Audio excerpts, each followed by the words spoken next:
2019 ఎన్నికల్లో చెరుకువాడ శ్రీరంగనాథరాజు వర్సెస్ పితాని సత్యనారాయణ వీళ్ళిద్దరి మధ్యనే పోరు జరిగింది. ఆ ఎన్నికల్లో వైఎస్ఆర్ కాంగ్రెస్ పార్టీకి 48% ఓట్ షేర్ వచ్చింది. తెలుగుదేశం పార్టీకి 37% ఓట్లు మాత్రమే దక్కాయి. జనసేనకు 10%, ఇతరులకు 5% ఈ నియోజకవర్గంలో పోలయ్యాయి. అంటే క్షత్రియ సామాజిక వర్గానికి చెందిన శ్రీరంగనాథరాజు 2019లో 12,886 ఓట్ల మెజారిటీతో గెలిచారు. రానున్న ఎన్నికల్లో పార్టీలు అభ్యర్థుల ప్రభావం ఆచంటల సెగ్మెంట్లో ఎలా ఉండబోతోంది, ప్రజల స్పందన ఏమిటి? Big TV exclusive detailed election సర్వేలో వెల్లడైనటువంటి అభిప్రాయాలను ఇప్పుడు పరిశీలిద్దాం. ముందుగా అభ్యర్థుల వారీగా బలాబలాలను పరిశీలిద్దాం. ముందుగా శ్రీరంగనాథరాజు, ఈయనకి సంబంధించినంత వరకు ఈసారి అనుకూలమైనటువంటి అంశాలు ఏమిటి? ప్రజల్లో ఇప్పటికీ మంచి పేరును కొనసాగిస్తుండడం ఈయనకి ప్రధానమైనటువంటి ప్లస్ పాయింట్. ఇక పార్టీకి విధేయుడిగా క్యాడర్తో నిత్యం టచ్లో ఉండడం వల్ల పార్టీ పరంగా కూడా బాగా కలిసి వచ్చేటటువంటి మరో అంశం. సొంత నిధులతో అభివృద్ధి కార్యక్రమాలు చేపట్టడం కూడా వ్యక్తిగత ఇమేజ్కి ఎంతో కొంత దోహదపడుతుంది. ఇవి శ్రీరంగనాథరాజుకి సంబంధించినటువంటి పాజిటివ్ పాయింట్స్. మరి ఈయనకి సంబంధించినటువంటి మైనస్ పాయింట్స్ ఏంటో పరిశీలిస్తే 2019 ఎన్నికల హామీలను పూర్తిగా నెరవేర్చలేకపోవడమే ప్రధానమైనటువంటి అడ్డంకిగా కనిపిస్తోంది. మరోవైపు ప్రజలతో కఠినంగా వ్యవహరిస్తారు అనేటటువంటి ఒక అపవాదు కూడా ఈయనకి నెగిటివ్ అయ్యే అవకాశం ఉంది.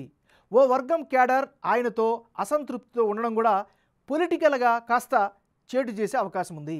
ఇక లంక గ్రామాలను కనెక్ట్ చేసే ఫ్లైఓవర్ నిర్మించకపోవడం కూడా ప్రధానమైనటువంటి మైనసెస్లో ఒక మైనస్గా చెప్పుకోవచ్చు. ఇది ఈయనకి సంబంధించినటువంటి ప్లస్లు మైనస్లు. తెలుగుదేశం పార్టీ నాయకుడు పితాని సత్యనారాయణ, మరి ఈయనకి సంబంధించినంత వరకు ఉండే అనుకూల అంశాలు ఏమిటి? గత ఎన్నికల్లో ఓడినా ప్రజల్లో యాక్టివ్గా ఉంటూ ప్రజల్లో ఉంటున్నారు. ఇది ఆయనకి ప్రధానంగా కలిసి వచ్చేటువంటి అంశం. ప్రజలతో ఎప్పుడు కూడా మంచి సత్సంబంధాలను కలిగి ఉండడం కూడా ఈయనకి కలిసి వచ్చేటటువంటి మరొక అంశం.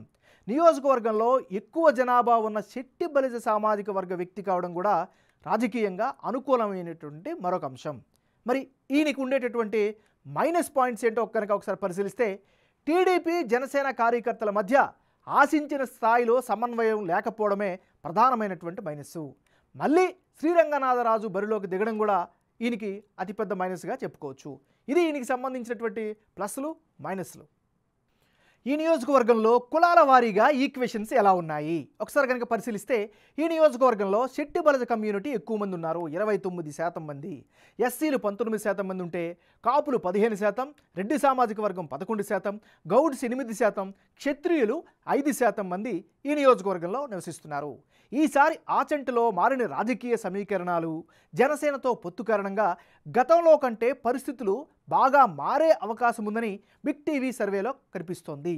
ఈ నియోజకవర్గంలో శెట్టి బలిజ సామాజిక వర్గంలో 29% మంది ఉంటే అందులో టీడీపీ జనసేనకు ఏకంగా 60% మంది మద్దతు ప్రకటిస్తున్నారు.